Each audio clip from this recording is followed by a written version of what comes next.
Bom, eu sei que eu tô bem irregular com os meus vídeos aqui no canal nas últimas semanas, pra não dizer completamente ausente.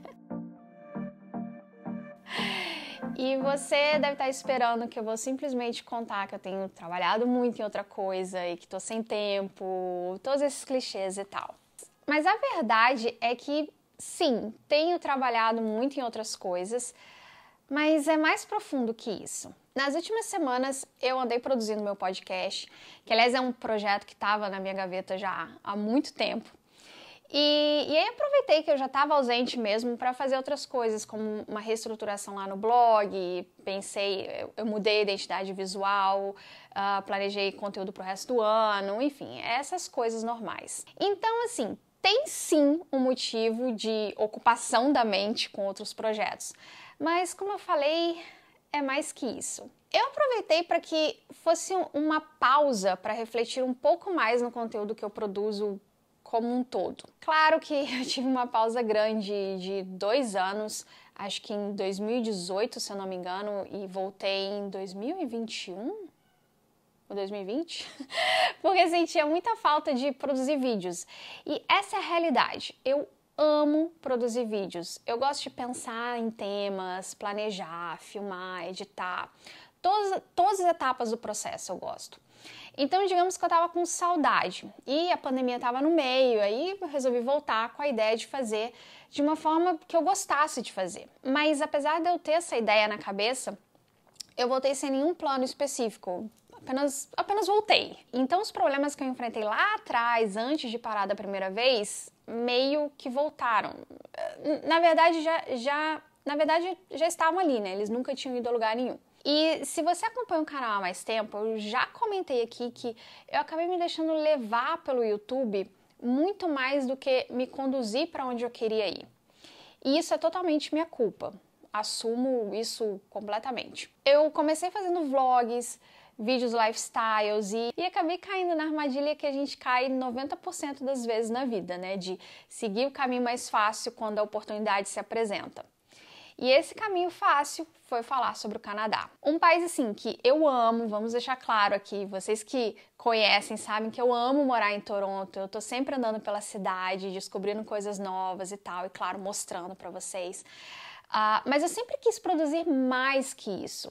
Não porque é melhor ou pior, mas simplesmente porque é o que eu gosto de fazer, o que eu amo fazer. E se eu tivesse que escolher uma única coisa para fazer pelo resto da minha vida, seria produzir conteúdo que, de alguma forma, inspirasse as pessoas a experimentar coisas novas, sejam comidas novas, lugares diferentes, pensar num assunto com outra perspectiva. Enfim, eu sempre quis produzir conteúdo que trouxesse algo positivo e diferente para as pessoas. Algo curioso ou que elas ainda não tivessem pensado antes, esse tipo de coisa. E eu fiquei pensando, o que hoje me impede de fazer isso? Porque por mais que eu produza vídeos, eu tô sempre com essa sensação de que eu tô me censurando. E a resposta é meio óbvia, né? Medo de rejeição. Um medo que eu sei que você alguma vez já sentiu na vida e que eu seria a primeira a falar: ai não, bobagem, vai lá e faz, não se importa, não se importa com o que os outros pensam, blá blá blá. E acabei eu mesma caindo na armadilha. Aliás, por isso que eu decidi gravar esse vídeo e ser tão aberta sobre isso, porque, vamos ser sinceros, pode ser que depois disso eu continue com medo e nunca mais produza nada do que eu gosto.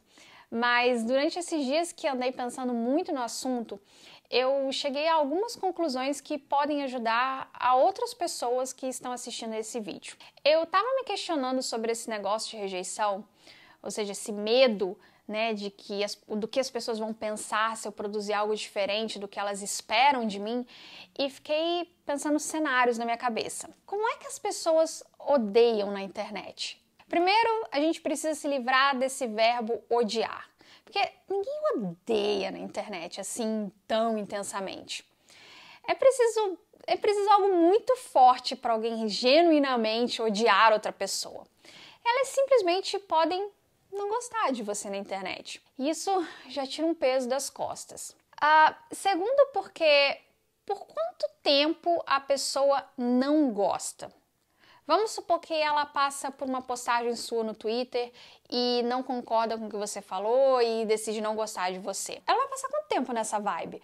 Uns 2 minutos? Depois ela vai partir para o próximo alvo e pronto. Então assim, 2 minutos. Isso assim se ela realmente não gostar do que você tem para falar.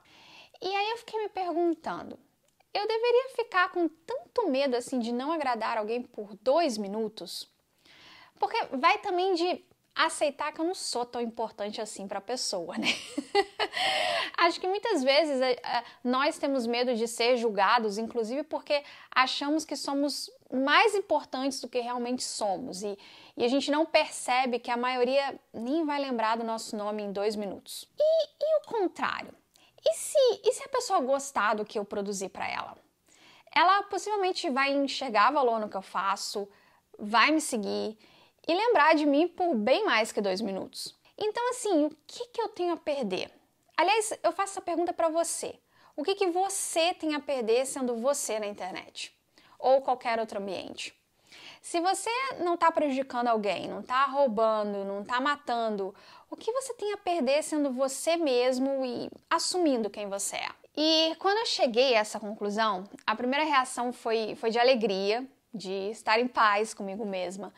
Mas depois eu confesso que vai ter um grau até de raiva mesmo comigo mesma, porque há muito tempo eu sinto que eu tô girando assim numa roda de hamster sem sair do lugar. E eu produzo conteúdo porque eu amo, mas me censuro. Então eu produzo conteúdo que não sou tão apaixonada assim só para me sentir mais segura. É realmente a definição de zona de conforto.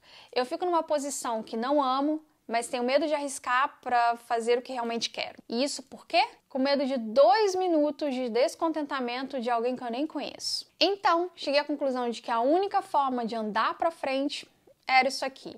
É abrir meu coração, contar para vocês todos os meus problemas internos, rezar para ser entendida, fazer as pazes com os que não entenderem e seguir em frente na direção que eu quero ir. E o que eu quero dizer com isso?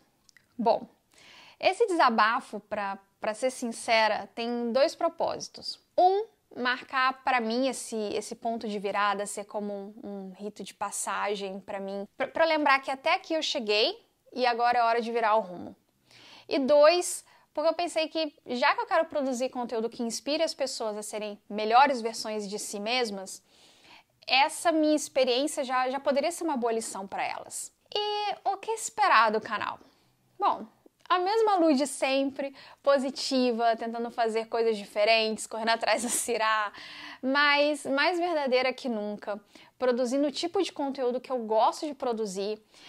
Quero fazer temas que instiguem a curiosidade das pessoas ou que tragam questionamentos de como podemos melhorar nossas vidas. Enfim, a premissa que eu tenho para os meus vídeos é que, entre tantas coisas negativas que a gente tem que lidar hoje em dia, que ele seja um ambiente seguro, onde você sabe que vai encontrar algo positivo e leve para descansar sua mente. E se esse vídeo for o último vídeo meu que você for assistir, eu espero que ao menos tenha lhe convencido de que é muito melhor ser você mesmo, ser verdadeiro aos seus sentimentos, do que tentar se encaixar no mundo em que uma peça a mais ou a menos, igual a tantas outras, não vai fazer a menor diferença. E assim, muito obrigada por confiar em mim, que eu sei que muitos confiam.